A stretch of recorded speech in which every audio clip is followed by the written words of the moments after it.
one thing to think about is this a symptom or is this the root cause that I'm facing?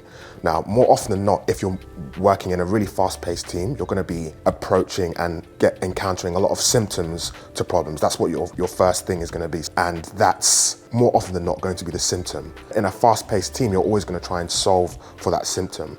But I think it's important to try and remember, or just question yourself, is this the symptom or is this the root cause? Solving for the root cause means that that symptom is never going to happen again. Solving for the symptom means that that symptom is going to go away for a short period of time and it's going to reappear. I've definitely been on projects in the past where you might be facing sort of a resourcing problem, but the root cause of that resourcing problem is far more deeper and more symptomatic. You can quickly solve that resourcing problem, but you still also need to think about why are we still getting this resourcing problem consistently, and start to look at thinking about solving for that as well. I think there's a lot of different tools that you can use. Adrian's spoken in the past about sort of systems thinking, and that's quite a big piece, that requires a lot of time and a lot of thinking. I think there's other tools that you might be able to use in a faster manner. There's Ishikawa.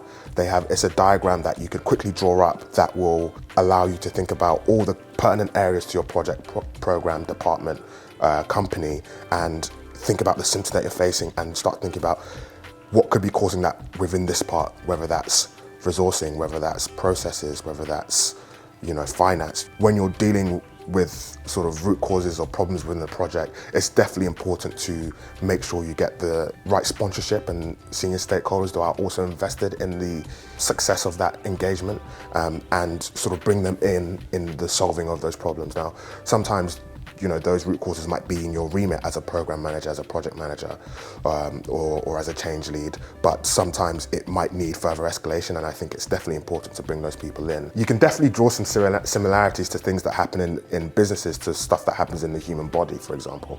You can be facing a problem with your ankle, but really that's an issue with your back or your stomach, or maybe it's something to do with your nervous system. Being able to think holistically about your business and looking at all the different areas that might attribute to a particular symptom is truly the best way to solving what that problem is. And then communicating between those various areas is also important as well. And I think that definitely does tie into some of the methodology that we use here at S&S, thinking about the glass tube and having a guiding coalition that's set around a particular project or program, that can think more holistically about all the different areas within the department or the organization, and they can use that and communicate with each other to be able to better understand what the root cause to that symptom might be and then solve for that.